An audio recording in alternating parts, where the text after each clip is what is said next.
नमस्कार दोस्तों, उम्मीद है कि आप सभी अच्छे होंगे, आप घर परिवार पर भी सभी अच्छे होंगे।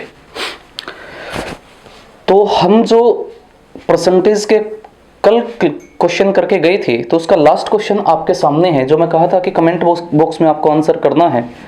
तो कुछ बच्चों ने उसका कमेंट बॉक्स में आंसर किया भी है कि उसका आंसर किया भी है, जो अच्छा एफर्ट था। तो हम स्टार्ट करते हैं अपना आज का सेशन।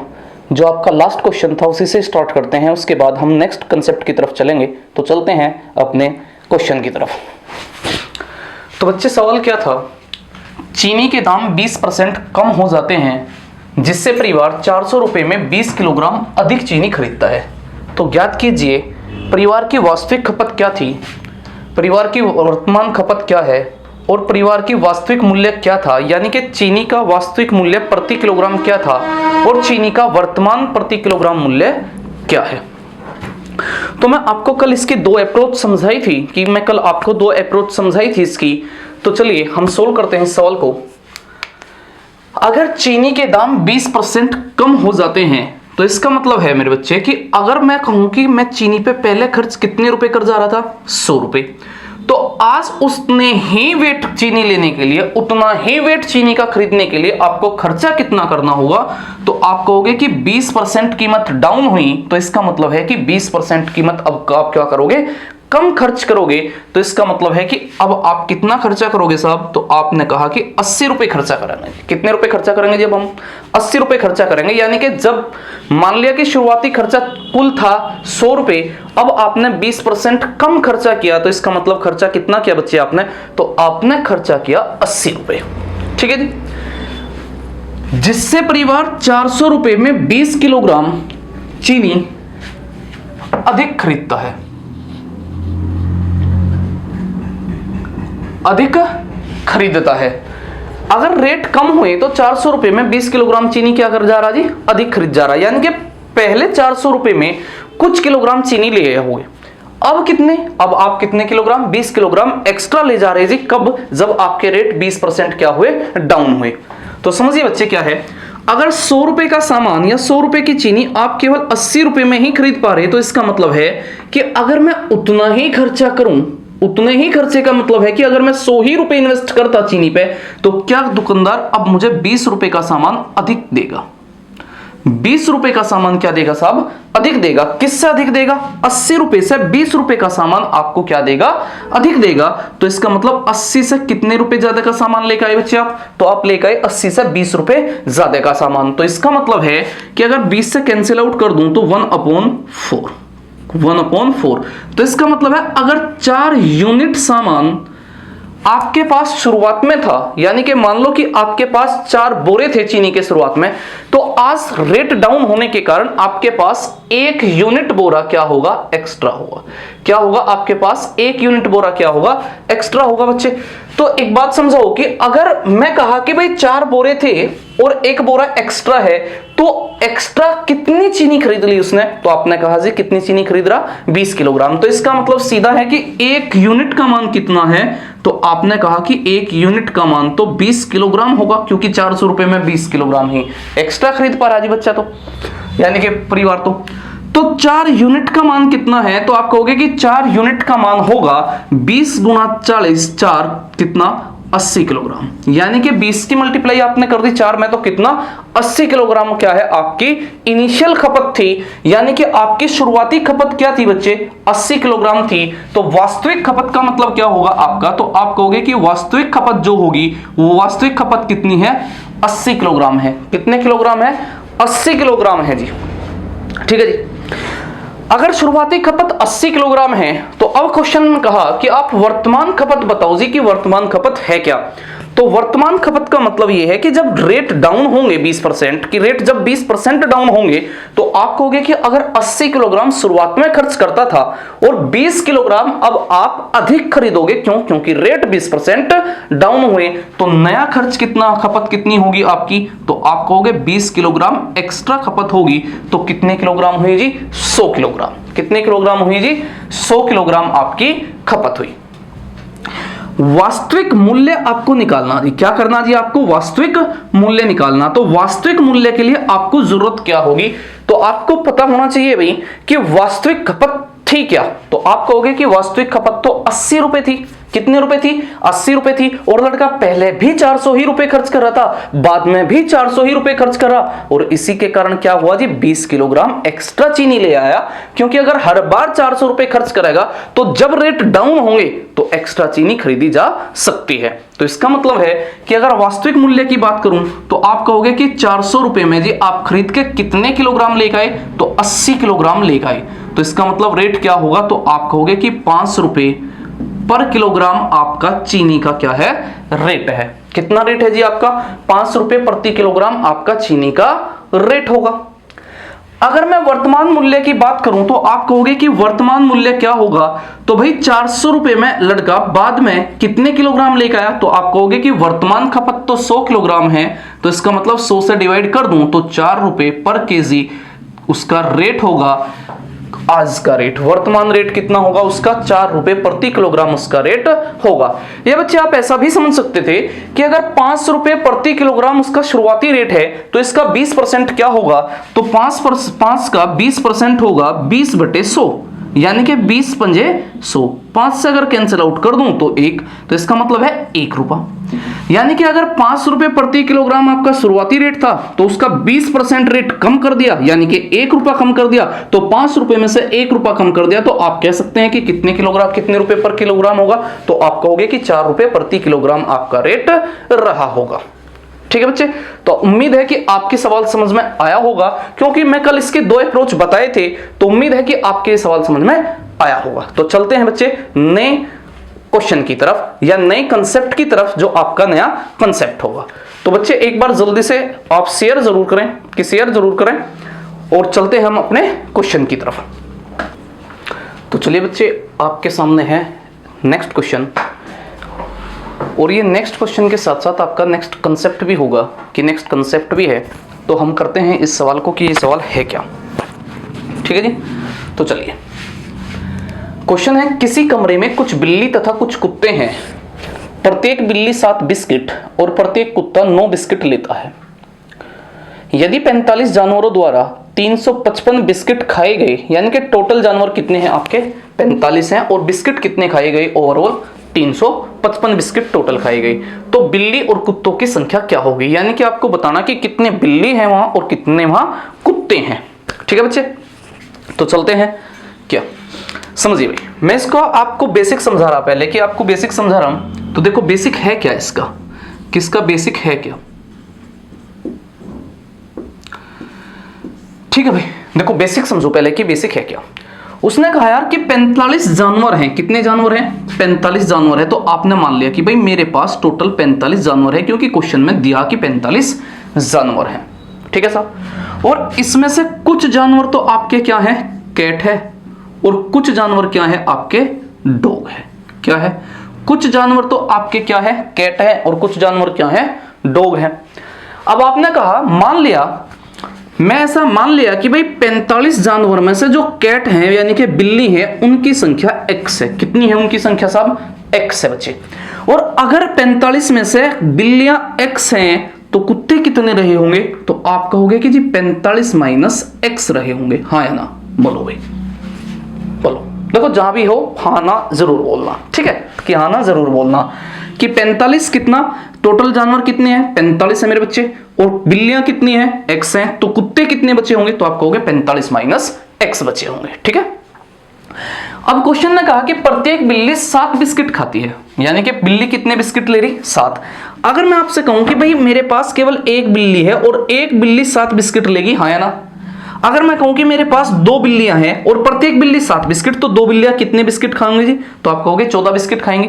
तो इसका मतलब है कि अगर मैं कहूं कि बिल्लियां कितने बिस्किट ले रही, तो आपने कहा कि बिल्ली बिस्किट कितने ले रही? 7, और कुत्ते बिस्किट कितने ले रहे जी? 9। हाँ या ना? तो बताओ मेरे भाई कि अगर x बिल्ली में से प्रत्येक बिल्ली 7 बिस्किट लेगी तो क्या बिस्किटों की संख्या कितनी होगी? 7x होगी। यानी कि बिल्ली के द्वारा खाए गए बिस्किट की संख्या कितनी होगी? 7x होगी। और अगर आपके पास कुत्ते 45 माइनस x हैं, यानी कि जो डॉग हैं वो 45 माइनस x हैं, और प्रत्येक डॉग 9 बिस्किट खाए, तो इसका मतलब कितने होंगे? तो आप कहोगे कि मल्टीप्लाई कर लो जी, कितना? 45 माइनस एक्स इंटू 9, इतने बिस्किट खाए होंगे, हाँ या ना। अब बिल्ली के द्वारा खाए गए बिस्किट और कुत्ते के द्वारा खाए गए बिस्किट, दोनों प्रकार के बिस्किटों की का जो जोड़ होगा क्या वो 355 होगा, क्योंकि टोटल जो बिस्किट खाए गए वे बिस्किट कितने खाए गए बच्चे, 355 खाए गए। तो इसका मतलब है कि 7x कितना, 7x plus 45 minus x into 9 equal to कितना होगा, तो आप कहोगे जी 355 रहा होगा, हाँ है ना, क्योंकि टोटल बिस्किट कितने हैं, 355 है। मल्टीप्लाई करो भैया आप, तो 7x प्लस 9 पंजे 45, 9 चौक 36, 36 और 4 कितना 40, कितना 40, 36 और 4 कितना 40, यानी कि 405 और माइनस कितना बच्चे 9x इक्वल टू 355 है। बोलो हाँ या ना, इतनी बात समझ में आई होगी। अब मेरी बात ध्यान से समझो कि अगर मैं कहूंगी यार 7x है और माइनस के 9x है, तो आप कहोगे कि माइनस के कितने बचे 2x और इक्वल टू 405 उस साइड में लेके चला गया जी मैं, तो इसका मतलब कितना होगा कि माइनस के 405, यानी कि शिफ्ट कर दिया आपने 405 उस तरफ लेके चले गए जी आप, तो माइनस के 2x इक्वल टू कितना होगा, तो भाई 355 में से अगर 405 घटाऊं मेरे भाई तो कितना रिजल्ट बचेगा आपका, तो आप कहोगे कि भाई यू बचने वाला जो रिजल्ट होगा 355 में से आप 405 घटाओगे तो कितना बचेगा, तो घटाना आप इस तरीके से भी घटा सके कि 405 में से आप कितना घटा दो, 355 घटा दो तो कितना 0, कितना 5, तो मेरे बच्चे 50 होगा, लेकिन 50 किसका होगा, माइनस का, क्योंकि 405 क्या है, माइनस का है, तो इसका मतलब माइनस के कितने रिजल्ट होगा 50। अब कैंसिल आउट कर दिया माइनस से माइनस, तो x की वैल्यू क्या हुई 25, और x क्या है जी, तो आप कहोगे कि x क्या है, कैट है मेरे बच्चे, तो बिल्ली की संख्या कितनी है, तो आप कहोगे 25 है, तो बिल्लियों की संख्या कितनी है, आपने x किसको लेट किया था, बिल्ली को लेट किया था, तो इसका मतलब है कि मेरे पास बिल्लियों की संख्या कितनी है, तो आप कहोगे बिल्लियों की संख्या कितनी है जी 25 है। तो डॉग की संख्या कितनी होगी, अगर मैं डॉग की बात करूं कि डॉग कितने होंगे, तो आप कहोगे 45 माइनस एक्स होंगे, और 45 में से अगर 25 माइनस कर दिया तो आपका रिजल्ट कितना होगा, तो 20 होगा। तो कुत्ते कितने होंगे आपके पास, 20 होंगे, कुत्ते कितने होंगे बच्चे 20 होंगे, ठीक है। तो ये इसका बच्चे बेसिक तरीका था कि इसका ये बेसिक तरीका था कि बेसिक क्या है भाई, तो आपने बेसिक से सोल्व आउट कर दिया, तो बेसिक से आंसर क्या आया आपका x इक्वल टू 25 और आपका यानी कि बिल्ली कितनी 25 और कुत्ते कितने 20 आए मेरे बच्चे, ठीक है। तो ये बताओ कि आपके क्या बेसिक कुछ पल्ले पड़ा है या नहीं भाई, कुछ तो पड़ा होगा ना, थोड़ा बहुत तो जरूर समझ में आया होगा। अगर आपके थोड़ा भी समझ में आया तो सही काम बन जाना, क्योंकि अब मैं आपको इसका दूसरा तरीका समझा रहा जो बेहद आसान होगा, कि बेहद आसान होगा। देखो हम इसे 5-6 तरीके से सॉल्व आउट कर सकते हैं, लेकिन आपको इतने तरीके के मैं नहीं जाना, आपको केवल जो बेस्ट तरीका है उस पर को ही अप्रोच करना। तो चलते हैं इसके दूसरे तरीके की तरफ बच्चे, कि दूसरा तरीका क्या होगा।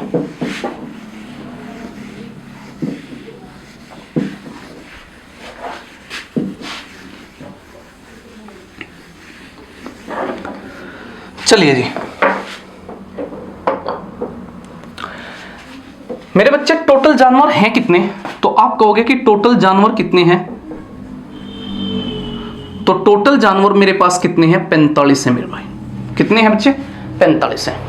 अब आपने कहा कि इन 45 जानवरों में से कुछ क्या है कैट है और कुछ क्या है डॉग है, कुछ आपके पास कैट है और कुछ क्या है डॉग है, ठीक है बच्चे।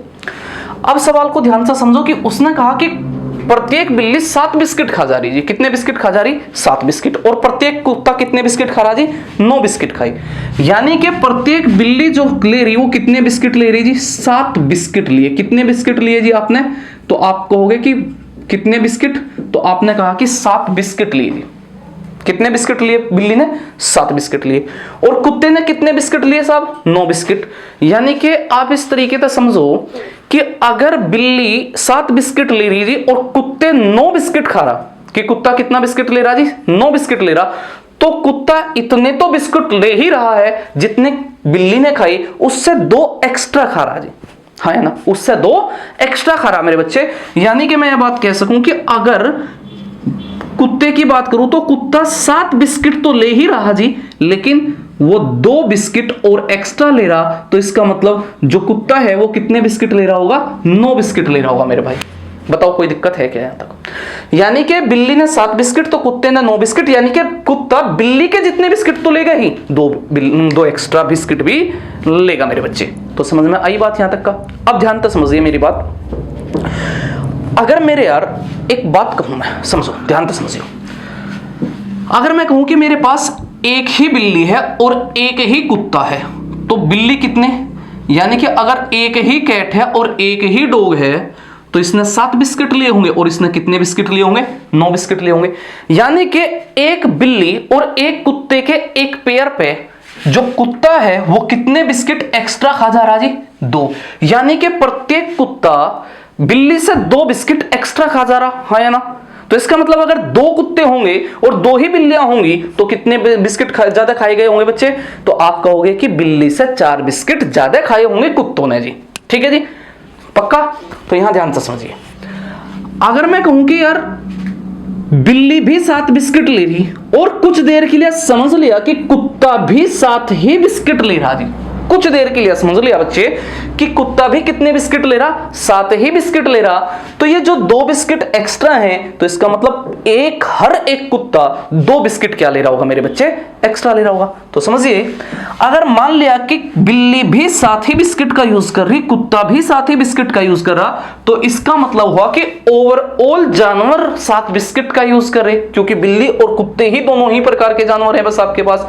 तो अगर मैं कहूं कि भाई बिल्ली और कुत्ते में से प्रत्येक 7 ही बिस्किट लिए, तो 7 पंजे 35 और 7 चौक 28 और 3 कितना बच्चे? 31। कितना? 31। 7 पंजे 35 और 7 चौक 28 और 3 कितना? 315। यानी कि मेरे बच्चे जब बिल्ली 7 बिस्किट लेगी और कुत्ता भी 9 की जगह केवल 7 ही बिस्किट लेगा, तो उस समय 45 जानवर केवल 315 बिस्किट खा पाए होंगे, हाँ या ना? कितने बिस्किट खा पाए होंगे? 315 बिस्किट खा पाए होंगे। लेकिन टोटल बिस्किट कितने खाए गए? 355। यानी कि टोटल जो बिस्किट खाए गए वे ओरिजिनली बिस्किट खाए गए कितने? 355। तो कितने बिस्किट कम खाए गए? तो आप कहोगे कि 40 बिस्किट कम खाए गए। कितने बिस्किट कम खाए गए जी? 40 बिस्किट कम खाए गए। क्यों कम खाए गए? क्योंकि प्रत्येक कुत्ते को आपने 2 बिस्किट कम खिलाए। अगर 9 खा रहा था जी तो आपने कितने खिलाए? केवल 7 बिस्किट खिलाए। तो इसका मतलब मैं कह सकूं कि जो ये 40 एक्स्ट्रा बच गए ना, ये क्यों एक्स्ट्रा बचे? क्योंकि आपने प्रत्येक कुत्ते को 2 बिस्किट कम दिए। तो अगर आप बात करें तो 40 बिस्किट एक्स्ट्रा है और एक कुत्ता कितने एक्स्ट्रा बिस्किट खा सके जी? आप कहोगे 2 एक्स्ट्रा बिस्किट खा सके। तो इसका मतलब हुआ डिवाइड कर दिया तो कितने कुत्तों की जरूरत होगी जी 40 बिस्किट खाने के लिए? आपके पास 40 बिस्किट एक्स्ट्रा आई और आप कह रहे जी कि जो एक कुत्ता है वो 2 ही बिस्किट खा सके एक्स्ट्रा। तो जब 40 बिस्किट एक्स्ट्रा हुए तो इसका मतलब है कि आपके पास कुत्ते कितने रहे होंगे? तो आप कहोगे 20 कुत्ते रहे होंगे, तभी प्रत्येक कुत्ता 2 एक्स्ट्रा बिस्किट खा के कितने बिस्किट खा सके जी एक्स्ट्रा? 40 बिस्किट। तो इसका मतलब 20 क्या हुए आपके? तो 20 डॉग्स हुए, 20 क्या है? कुत्ते हैं मेरे बच्चे। और बिल्लियां कितनी होगी? तो आप कहोगे कि जो कैट होगी कितने? 25। 25 क्यों? क्योंकि 20 कुत्ते हैं तो 45 में से माइनस कर दिया तो आपकी बिल्लियां कितनी रही होंगी? 25 रही होंगी। तो उम्मीद है बच्चे कि आपकी सवाल समझ में आया होगा। ठीक है जी, हाँ या ना? बोलो, समझ में आया है? तो चलते हैं बच्चे नेक्स्ट क्वेश्चन की तरफ। और भाई कमेंट में आपका आंसर जो बच्चा मतलब समझ रहा वो कमेंट जरूर करें, ठीक है? और साथियों तक कभी इन चीजों को पहुंचावे, कि कमेंट और साथियों तक कभी इस चीजों को पहुंचावे बच्चे। तो चलते हैं हम नेक्स्ट क्वेश्चन की तरफ। तो चलिए दोस्तों, आपके सामने नेक्स्ट क्वेश्चन है, ठीक है? क्वेश्चन क्या है मेरे बच्चे? किसी चिड़ियाघर में कुछ खरगोश तथा कबूतर हैं। कुल सिरों की संख्या 280 है और कुल पैरों की संख्या 820 है, तो कुल कबूतर कितने हैं? यानी कि एक चिड़ियाघर है और उस चिड़ियाघर के अंदर 2 ही चीजें हैं, एक तो कबूतर है जी और दूसरा क्या है? खरगोश है। एक कबूतर है और दूसरा क्या है साहब? खरगोश है। अब अगर मैं उनके सर गिनने की बात करूं, हेड गिनने की बात करूं, तो टोटल हेड कितने आए? 280। और उनके पैर गिनने की बात करूं तो टोटल पैर कितने आए? 820 आए। तो आपसे पूछना चाह रहा थी क्वेश्चन कि वहां कबूतर कितने हैं बच्चे? तो आप इस क्वेश्चन में एक चीज बताओ, क्या प्रत्येक जानवर के यानी कि प्रत्येक खरगोश और कबूतर में प्रत्येक का सर तो एक ही होगा ना, यानी कि सर तो भाई हेड तो उनका एक ही होगा। तो बच्चे इसका मतलब है कि कुल सिरों की संख्या अगर 280 है तो जानवर भी मेरे बच्चे 280 ही होंगे। ठीक है जी, बात समझ में आई होगी आपके। तो जानवर कितने होंगे? 280। अगर मेरे बच्चे जानवर टोटल 280 हैं तो इन 280 जानवर में से कुछ क्या है? आपने कहा कि कुछ तो यहां क्या है आपके खरगोश हैं। क्या है? खरगोश हैं। और कुछ क्या है जी? आपके कबूतर हैं। अगर कुछ कबूतर हैं और कुछ क्या है? खरगोश हैं बच्चे, खरगोश। तो इसका मतलब 280 टोटल जानवर थे। सरों की संख्या 280 है तो जानवर भी 280 होंगे। कुछ कबूतर हैं, कुछ क्या है? खरगोश बच्चे। अब ध्यान से समझो, उसने कहा कि टोटल पैर हैं कितने? 820 है। लेकिन मैं इस बात को पक्का जानता हूं जी कि अगर मैं कबूतर की बात करूं तो कबूतर के पास कितने पैर होंगे? तो आप कहोगे कि केवल 2 पैर जी। कितने पैर जी? कबूतर के पास केवल 2 पैर। कितने पैर होंगे इसके पास? 2 पैर होंगे। और खरगोश के पास क्या होगा? तो आप कहोगे कि प्रत्येक खरगोश के पास इतने पैर तो होंगे ही जितने कबूतर के पास है, उससे 2 एक्स्ट्रा, क्योंकि कबूतर के पास कितने होंगे जी? 2 पैर। और खरगोश के पास कितने पैर होंगे? 4 पैर होंगे। तो इसका मतलब मैं ठीक कहिए बात, बोलो हाँ या ना। अरे बोल करो ना, हाँ या ना, जहां भी है पता चल जा, कमेंट में लिखो हाँ या ना।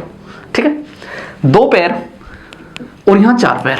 अब मैं थोड़ी देर के लिए बच्चे यही बात कही आपको कि मान लिया कि कबूतर के 2 पैर हैं और कुछ देर के लिए मान लो कि खरगोश के भी 2 ही पैर हैं, यानी कि मान लिया कि टोटल जानवरों के पास केवल 2 ही पैर थे। तो इसका मतलब है कि मैं प्रत्येक खरगोश के पैर 2 कम मान लिए। हाँ या ना। अगर मैं कुछ देर के लिए मान लूं यार कि मेरे पास कबूतर के पास कितने हैं? 2 पैर, और मान लिया खरगोश के भी पास 2 ही पैर होते, तो ऐसी कंडीशन में बच्चे क्या हर एक जानवर के पास केवल 4 ही पैर रहे, 2 ही पैर रहे होंगे? अगर हर एक जानवर के पास केवल ऐसी कंडीशन में 2 ही पैर रहे होते तो आप कितने पैर बना पाते जी? तो आप कहोगे कि 0, 8 दूनी 16, 2 दूनी 4 और 1 5, यानी कि टोटल पैर कितने आए होते जी? तो आप कहोगे कि टोटल पैर 560 गिने जाते जी। तब कितने गिने जाते जी? तो आपकी काउंटिंग होती 560 पैर की। कब? अगर 2 ही पैर कबूतर के होते जी और केवल खरगोश के भी 2 ही पैर होते। ठीक है साहब। लेकिन एक्चुअल में जो पैर गिनती में आए बच्चे वो 820 है। वो कितने हैं मेरे बच्चे? 820 है। और अगर 820 पैर हैं और आपने कहा कि मेरे अनुसार पैर 560 आए, तो कितने पैर कम आए आपके? तो आप कहोगे कि जो पैर कम आए ना, तो कितने कम आए? 260 पैर क्या आए मेरे बच्चे? कम आए। कितने पैर कम आए? 260 पैर कम आए। ऐसी कमी क्यों आई भाई? तो ऐसी कमी आने का मतलब यू है कि भाई मैं प्रत्येक खरगोश के 2 पैर नहीं गिनाए, मैं हर एक खरगोश के 2 पैर क्या कर दिए? छोड़ दिए मेरे बच्चे। यानी कि अगर 4 पैर थे तो उसमें से 2 ही पैर लिए, तो पैर क्या लिए? कम लिए, यानी कि प्रत्येक खरगोश पे 2 पैर कम लिए। तो बताओ, अगर ऐसा करके मेरे पास गिनती में 260 पैर कम आए तो आप क्या कहोगे? आप कहोगे कि ये जो 260 पैर कम आए ना साहब, आपके 260 पैर जो कम आए वो क्यों कम आए? क्योंकि आपने एक कबूतर पे 2 पैर छोड़ दिए थे, आपने एक खरगोश पे 2 पैर छोड़ दिए थे। अगर एक खरगोश के 2 पैर एक्स्ट्रा होते तो कितने खरगोश चाहिए जी आपको? तो आप कहोगे 130 खरगोश। कितने खरगोश? तो आप कहोगे 130 खरगोश होंगे जी वहां। तब जाके प्रत्येक खरगोश के पास 2 एक्स्ट्रा पैर होंगे, तो तब जाके कितने एक्स्ट्रा पैर बने होंगे जी वहां? 260 एक्स्ट्रा पैर बच्चे बने होंगे। बोलो जी हाँ या ना। यहां तक बात समझ में आई क्या? अब अगर 130 खरगोश है और 280 टोटल जानवर हैं, तो इसका मतलब है कि कबूतर कितने रहे होंगे? तो आप कहोगे कि जो कबूतर की संख्या होगी वो 280 में से 130 घटा दो तो कितनी होगी भाई? 150 क्या होंगे? कबूतर होंगे। क्या होंगे जी? 150 कबूतर होंगे। तो उम्मीद है कि आपकी सवाल समझ में आया होगा। ठीक है बच्चे, तो चलते हैं नेक्स्ट क्वेश्चन की तरफ। और जो बच्चे नए हैं वो पिछली वीडियो जरूर देखें जाके परसेंटेज की, और वीडियो को देखो शुरू से लेकर लास्ट तक देखोगे तो तभी जाके बेनिफिशियल होगी, कि तभी जाके आपके बेनिफिशियल होगी। तो उम्मीद है कि आप शुरू से लेकर लास्ट तक का वीडियो को जरूर वॉच करेंगे। तो चलते हैं मेरे बच्चे नेक्स्ट क्वेश्चन की तरफ। तो चलिए बच्चे नेक्स्ट क्वेश्चन की तरफ। अब इसका आंसर आना चाहिए भाई आपका, खुद उड़ा दो इस सवाल को और कमेंट करके बताओ क्या आंसर है कि महिलाएं कितनी हैं पुरुष कितने हैं।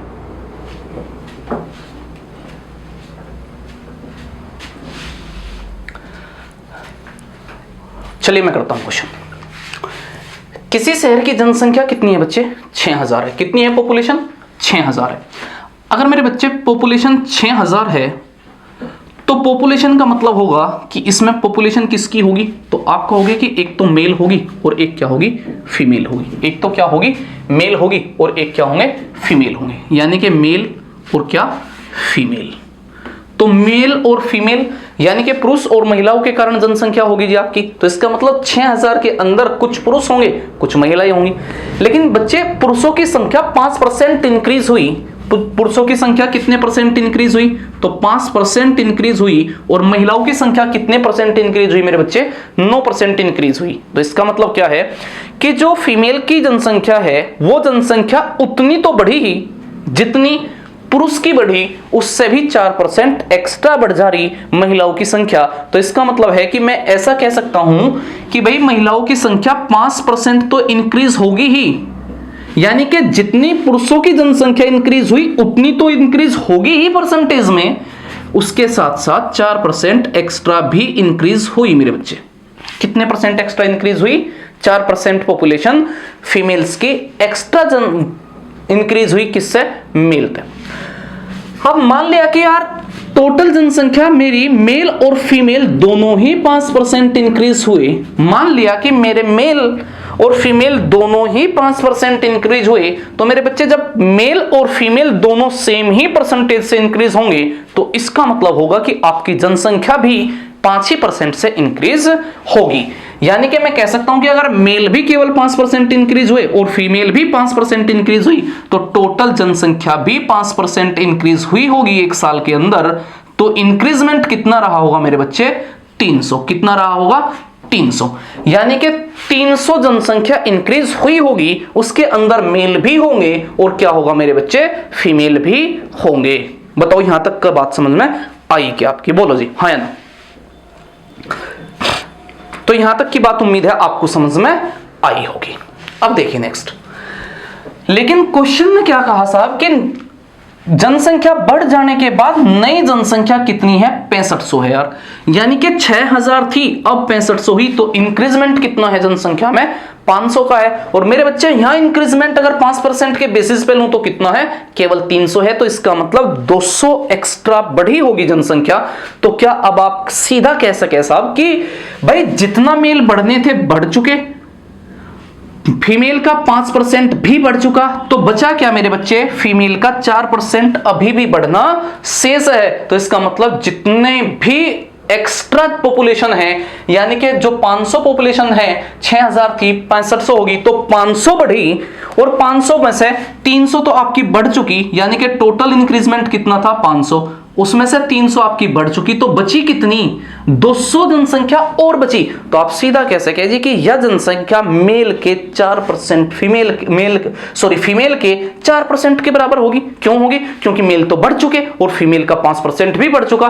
तो इसका मतलब है एक्स्ट्रा जो जनसंख्या है वो फीमेल के एक्स्ट्रा 4% के बराबर होगी।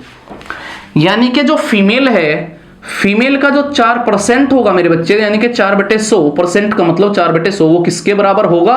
200 के बराबर होगा। और अगर मैं इसे सोल्व आउट करूं तो 4 से कितनी बार कट गया? तो आप कहोगे कि 4 से कट गया कितनी बार? तो 25 बार कट गया। तो फीमेल की जो पॉपुलेशन होगी 25 की गुणा कर दो तो कितना जी? 5000। कितना? 5000। तो फीमेल कितनी रही होंगी बच्चे यहां 6000 में से? तो 6000 में से शुरुआत में 5000 क्या थी? फीमेल्स थी। तो मेल कितनी होंगी मेरे बच्चे? तो मेल होगी 1000। यानी कि पुरुष कितने होंगे? 1000 आपके पुरुष होंगे। शुरुआत में आपके कितने पुरुष होंगे? 1000 पुरुष होंगे। देख बच्चे 6000 जनसंख्या थी, जनसंख्या बढ़ के 6500 हुई। कितनी इंक्रीजमेंट? 500 का। लेकिन बच्चे अगर मेल 5% बढ़े और मान लिया फीमेल भी 5% बढ़ी, तो इसका मतलब ये परसेंटेज तो बढ़ चुके। तो जनसंख्या 5% बढ़ने के बाद कितनी बढ़ गई होगी? 300। लेकिन जनसंख्या टोटल 500 बढ़े जी, 6000 से 6500 हुई और उनमें से केवल आपने बढ़ाई कितनी 300, तो बच्चे जो बची हुई 200 इंक्रीजमेंट होगी वो किसके बराबर होगी, फीमेल के 4% इंक्रीजमेंट के ही बराबर होगी। तो आपका मेल और फीमेल का आंसर आसानी से इस क्वेश्चन के में निकाला जा सकता था। देखो बच्चे, एलिगेशन का यूज करके भी क्वेश्चन को सॉल्व आउट किया जा सकता है, लेकिन क्योंकि अभी एलिगेशन में आपको नहीं कराया, तो इसका मतलब है कि हो सकता है कि कुछ बच्चे जो नए होंगे वो उसका यूज ना कर पाए, तो इसी के कारण मैं आपको क्या करा, परसेंटेज ब्रेकिंग सिस्टम है ये। परसेंटेज क्या है, परसेंटेज को ब्रेक करना है जी, ठीक है जी। तो उम्मीद है आपकी सवाल समझ में आया होगा, कि आपकी सवाल समझ में आया होगा। तो चलते हैं मेरे बच्चे नेक्स्ट क्वेश्चन की तरफ। तो चलिए बच्चे, नेक्स्ट क्वेश्चन आपके सामने है। तो नेक्स्ट क्वेश्चन को करते हैं, चलिए। किसी शहर की जनसंख्या 5000 है, तो मान लिया भाई आपको जनसंख्या तो दी ही गई कि 5000 है, और उसमें मेल और फीमेल की संख्या कितनी इंक्रीजमेंट हुई, मेल की इंक्रीजमेंट है 6% और फीमेल की कितने परसेंट इंक्रीजमेंट है बच्चे, 14%। यानी कि जो मेल हैं वे कितने परसेंट इंक्रीजमेंट हुए, 6%, और जो फीमेल है कितनी इंक्रीज हुई जी, तो आप कहोगे 14%। और 14% का मतलब ये है कि भाई जितना पुरुष बढ़े 6% उतनी तो इंक्रीजमेंट है ही, उससे भी कितनी एक्स्ट्रा हुई मेरे बच्चे, 8% एक्स्ट्रा हुई। कितने परसेंट हुई, 8% एक्स्ट्रा हुई बच्चे। अगर 8% एक्स्ट्रा हुई तो मैं एक बात समझूं यहां कि भाई मान लिया मेल भी 6% बढ़े और फीमेल भी 6% बढ़े। अगर मेल का भी 6% बढ़ा और फीमेल का भी 6% बढ़ा जी, तो इसका मतलब है कि जनसंख्या भी 6% इंक्रीज हुई होगी ऐसा केस के कारण।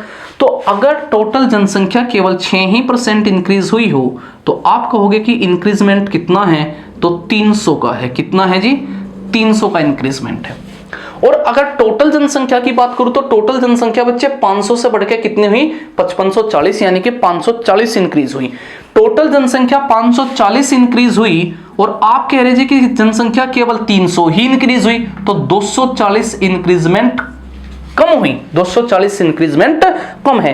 क्यों कम है, क्योंकि अभी फीमेल का 8% जो है वो बढ़ना शेष है। तो मैं क्या कह सकूं जी कि जो बची हुई जनसंख्या इंक्रीजमेंट हुई वो फीमेल का 8% है, क्योंकि फीमेल का 6% तो कैलकुलेट हो चुका। तो आप कहोगे कि जो फीमेल है उसका जो 8% होगा, यानी कि 8/100 वो किसके बराबर होगा, 240 के बराबर होगा बच्चे। और अगर मैं 8 से कैंसिल आउट कर दूं तो 8 या 24 30 बार, तो फीमेल कितनी होंगी, तो आप कहोगे कि 3000 क्या है बच्चे, फीमेल है।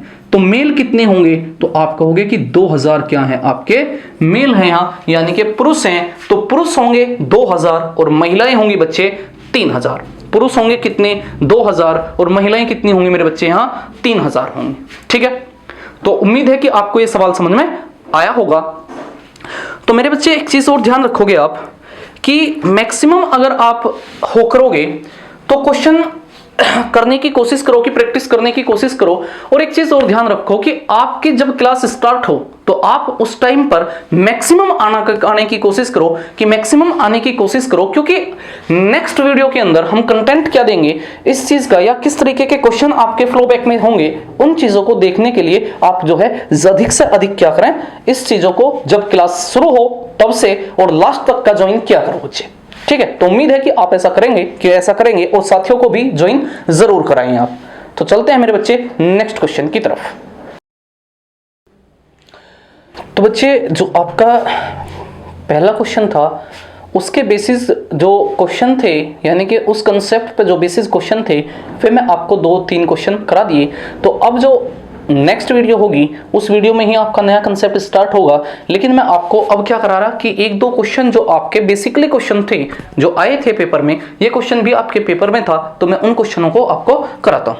क्वेश्चन क्या था, ध्यान से समझिए। यदि आधार बिंदुओं को इस प्रकार परिभाषित किया जाए कि 1% 100 आधार बिंदुओं के बराबर है। कितना परसेंट, 1% कितने आधार बिंदुओं के बराबर है, 100 के बराबर है, 100 आधार बिंदुओं के बराबर है।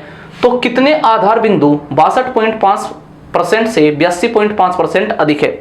देखो मेरे बच्चे, पेपर में क्वेश्चन इसी लैंग्वेज के साथ आया था, लेकिन रियलिटी क्या है कि क्वेश्चन का जो आंसर था ना, वो आंसर किस तरीके से दिया गया था, इनके ऑप्शन जिस तरीके से दिए गए थे उस तरीके से अगर हम इसकी लैंग्वेज की बात करें क्वेश्चन की, तो क्वेश्चन का बेसिस क्या था, क्वेश्चन को समझने का तरीका क्या था कि वो आपसे पूछना चाह रहा कि भाई जो 82.5% है, जो 82.5% है वो 62.5% से कितना अधिक है, और जितना अधिक है उस अधिकता को आप किस में बताओ मेरे बच्चे, आधार बिंदुओं के रूप में बताओ। इसका मतलब ये था क्वेश्चन में, ठीक है, इसका मतलब ये था क्वेश्चन में। तो समझो क्या है, अगर मैं आपको कहा यार कि 1% की वैल्यू क्या होगी, तो 1% अगर आप बात करोगे तो उसका मतलब है 100 बिंदु। कितने बिंदु मेरे बच्चे, 100 बिंदु। और अगर इसका मतलब 100 बिंदु है तो 62.5% से कितना अधिक है मेरे बच्चे, 82.5, तो आप कहोगे कि 20% अधिक है। कितना अधिक है मेरे भाई, 20% अधिक है। कितना अधिक है, 20% अधिक है। तो इसका मतलब 20% अधिक है, तो आपसे इस 20% की ही वैल्यू पूछ रहा कि कितना अधिक होगा। तो कितना अधिक होने का मतलब होगा कि आप कितना करोगे, 20 गुना 100, तो आपका आंसर क्या होगा, 2000 आधार बिंदु। 2000 आधार बिंदु, यानी कि किसी संख्या के 62.5% और 82.5% के बीच जो अंतर होगा मेरे बच्चे, वो कितना होगा, 2000 आधार बिंदु के बराबर होगा। 2000 आधार बिंदु के बराबर होगा। तो उम्मीद है कि आपको ये सवाल समझ में आया होगा। देखो क्वेश्चन बड़ा अच्छा था अगर लैंग्वेजली हम इसे यहां से पढ़ने की कोशिश करें तो डिस्टर्ब हो सकते हैं, लेकिन जो ऑप्शंस थे, ऑप्शंस आपके थे 3000, 2000, 1000 या फिर आपका था 500, इस तरीके से। तो भाई सुटेबल आंसर के लिए आपको इस तरीके से समझना ही होगा कि वो 62.5% और किसके अंदर 82.5% के अंदर के अंतर को किस में रिप्रेजेंट कराना चाह रहा जी आपसे, आधार बिंदुओं में रिप्रेजेंट कराने की कोशिश कराना चाह रहा जी आपसे। तो यही क्वेश्चन था आपका। तो उम्मीद है कि ये क्वेश्चन आपकी समझ में मेरे बच्चे आया होगा। ठीक है, तो चलते हैं नेक्स्ट क्वेश्चन की तरफ। तो चलिए बच्चे, एक और आसान सा क्वेश्चन आपके सामने है। तो उम्मीद है इसको तो आप कर ही लेंगे। P क्यों से 6 गुना है तो क्यों P से कितने % छोटा है, यानी कि कंपैरिजन P और Q के बीच है। अगर मैं P और Q की बात करूं तो इसका मतलब है कि जो P है वो Q से कितना गुना है जी, 6 गुना। तो इसका मतलब अगर Q को 1 यूनिट मान लिया गया तो P कितना होगा, 6 होगा। तो इसका मतलब दोनों के बीच रेशो क्या होगा बच्चे, 6:1 का होगा। तो क्यों P से कितने प्रतिशत छोटा है, क्यों P से कितने प्रतिशत छोटा है, तो बताओ कि जो क्यों है वो कितना छोटा है। तो आप कहोगे कि जी 5 छोटा है। किससे छोटा है, तो 6 से छोटा है, इंटू कितना, 100। तो भाई 500/6, 500/6 तो कितना, तो आप कहोगे कि 6 × 48, कितना बच गया जी, 20 बच गया, यानी कि 2 यहाँ और 20, तो 6 × 18 और 2/6, यानी कि आप इसका मतलब होगा 83 सही 1/3%। तो चलिए बच्चे, आपके सामने एक और क्वेश्चन है जो बड़ा बेहतरीन सवाल है, पेपर में आया हुआ क्वेश्चन है। क्वेश्चन क्या है देखते हैं। A तथा B 2 बिंदु हैं जिनके बीच की दूरी 5 सेंटीमीटर है। कितनी है जी, 5 सेंटीमीटर है। देखो मैं इस क्वेश्चन को साथ के साथ बनाता चाह रहा हूँ, देखिए ध्यान दो। अगर मैं कहा कि 2 बिंदु A और B हैं, तो ये बिंदु A है और ये बिंदु मान लिया आपने क्या है, B है। दोनों के बीच की दूरी कितनी है, 5 सेंटीमीटर है। कितने सेंटीमीटर है, 5 सेंटीमीटर है। AB पर कोई बिंदु है C, AB पर क्या है बच्चे, एक बिंदु है C, और AC की वैल्यू क्या है, 3 सेंटीमीटर की, या कितनी है, AC कितनी है जी आपकी, 3 सेंटीमीटर है। अब उसने कहा कि यदि AC को 6% बढ़ा दिया गया तो आप CB को कितने % कम करोगे, कि CB को कितने % कम करोगे। क्यों, क्योंकि AB की लेंथ तो 5 सेंटीमीटर रखनी है आपको। तो इसका मतलब अगर एक को इंक्रीज करोगे तो दूसरी को तो डिक्रीज करना होगा जी आपको। तो बच्चे ध्यान से समझिए, अगर यह AC की वैल्यू 3 है तो क्या 2 सेंटीमीटर होगी, हाँ या ना, पक्का।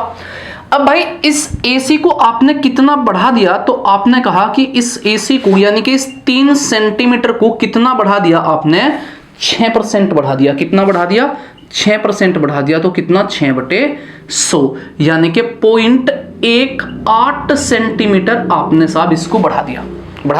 यानी कि अगर कहीं C यहाँ है तो इस तरीके से आपने C को यहाँ ट्रांसफर कर दिया, और यह वैल्यू यहाँ से यहाँ तक का कितनी है, 0.18 है। कितनी है वैल्यू, 0.18 है। अब एक बात ध्यान से समझो, अगर यह CB है और यहाँ से यहाँ तक की वैल्यू आप कह रहे हैं कि इस साइड तक बढ़ाई 0.18, तो क्या 0.18 CB में से कब होगी, CB में से सी बी में से कितनी कम होगी, तो सी बी में से, यानी कि सी बी यहां से यहां तक का थी, अब सी पॉइंट यहां ट्रांसफर हुआ, तो इसका मतलब है कि 2 में से कितनी कम होगी, 1.8। तो आप कहोगे कि 1.18 कम हुआ किससे जी, 2 से, और इनटू कितना कर दूं परसेंटेज के लिए, 100 कर दिया।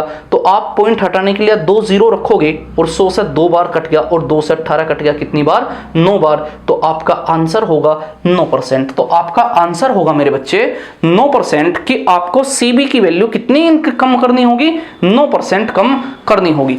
अगर आपने एसी की वैल्यू 6% इंक्रीज करी तो इसका मतलब है 0.18 इंक्रीज कर दी। अगर सी यहां था तो इसका मतलब यहां से यहां तक की लेंथ कितनी रही होगी, 2 सेंटीमीटर, और आपने AC को 3 यहां था, AC यहां से यहां तक का 3 था, आपने 0.18 और बढ़ाई तो यहां खिसक गई। अब बताओ मेरे बच्चे, क्या 2 सेंटीमीटर जो C से B तक की लेंथ थी वह भी तो कम हुई होगी, कितनी, 0.18 कितने में से जी, 2 में से, और पॉइंट हटा के आपने 2 जीरो दिए तो 9% आपका क्या होगा, रिजल्ट होगा मेरे बच्चे, 2% क्या होगा, रिजल्ट होगा। अब अगर आप इस पे मान ले जाए कि आप इसको बहुत तेजी से करना चाह रहे मेरे बच्चे, तो आप ध्यान से समझिए क्या है। आप इस तरीके से बताओ कि अगर मैं शुरुआत का रेशो बताऊं लेंथ का, शुरू का, यानी कि अगर मैं शुरू की बात करूं तो आप कहोगे कि शुरू की जो लेंथ का रेशो है वो 3 अनुपात क्या है, 2 है मेरे बच्चे, यानी कि AB, AC और CB का जो रेशो है वो कितना है मेरे बच्चे, 3 अनुपात 2 है। क्या है, 3 अनुपात 2 है। तो जो परसेंटेज चेंज होगा ना बच्चे वो इसका रिवर्स होगा। क्या होगा मेरे बच्चे, रिवर्स होगा, यानी कि 2 यूनिट 2 अनुपात क्या होगा मेरे बच्चे, 3 होगा। यानी कि परसेंटेज चेंज क्या होगा, तो आप कहोगे कि जो परसेंटेज में चेंज होगा वो कितना होगा मेरे बच्चे, 2 अनुपात 3 में होगा। इसका मतलब AC में कितने का परिवर्तन हुआ, तो आपने कहा साहब 6% का परिवर्तन हुआ, तो इसका मतलब इस 2 यूनिट का मान 6% है, तो 1 यूनिट का मान कितना होगा मेरे बच्चे, 3% होगा। 1 यूनिट का मान कितना होगा, 3% होगा। तो बच्चे 3 यूनिट का मान कितना होगा, तो आप कहोगे कि 3 यूनिट का मान कितना होगा, तो आप कहोगे 1% की वैल्यू कितनी है, 3 है, तो 3 यूनिट का मान कितना, 9% होगा। यानी कि जब आप चेंज करोगे AC के अंदर 6% का इंक्रीजमेंट करोगे तो डिक्रीजमेंट होगा CB के अंदर कितना, 9% का। कितने परसेंट का, 9% का। तो ये आपका बेसिक था, लेकिन अगर आपको और ज्यादा तेज अप्रोच से करना तो जो रेशो शुरुआती लेंथ का होगा बच्चे और उनमें चेंज होगा परसेंटेज के रूप में, तो चेंज क्या होगा, चेंज होगा उनकी लेंथ के रेशो के रिवर्स के इक्वल होगा, यानी कि 2 अनुपात 3 होगा मेरे बच्चे। यानी कि अगर यहां 2 यूनिट है तो चेंज कितना, 6% की अधिकता है, तो 1% का मतलब कितना, 3। तो यहां कमी होगी दूसरे में, और 3% का मतलब कितना मेरे बच्चे, 9% होगा। 3 यूनिट का मतलब कितना, 9% होगा। तो आपका मतलब होगा कि आपको कितनी कमी करनी होगी CB के अंदर, तो आप कहोगे कि CB के अंदर 9% की आपको क्या करनी होगी बच्चे, कमी करनी होगी। तो उम्मीद है कि सवाल आपके समझ में आया होगा। ठीक है बच्चे, देखो अब मैं आपको बेसिक समझाया। अगर आप इस चीज को नहीं समझ पाते रेशो को, क्योंकि रेशो में अभी आपके साथ नहीं कराया आपको, तो भाई आप इसे बेसिक से समझे, कि बेसिक से जरूर समझें इसे, और थोड़ा खुद भी प्रोसेस में लेके आओ कि क्वेश्चन को प्रोसेस में लेके आओ कि क्वेश्चन किस तरीके के होंगे। देखो मैथमेटिक्स तैयार करने का केवल एक ही एक तरीका है, प्रैक्टिस और प्रैक्टिस, बस प्रैक्टिस। प्रैक्टिस से अलग आप मैथमेटिक्स को नहीं सीख सकते मेरे बच्चे। तो आप मैक्सिमम प्रैक्टिस करो, कि मैक्सिमम प्रैक्टिस करो, और उम्मीद है कि आपका आज का जो क्लास थी वो समझ में आई होगी, कि आज की जो क्लास थी वो समझ में आई होगी मेरे बच्चे। अगर कोई भी दिक्कत है तो आप जो है कमेंट बॉक्स में जरूर लिखें, ताकि हम उसमें सुधार करें मेरे बच्चे। और उम्मीद है कि आप अपने सभी दोस्तों के साथ इस चीज को शेयर जरूर कर रहे होंगे, कि शेयर जरूर कर रहे होंगे।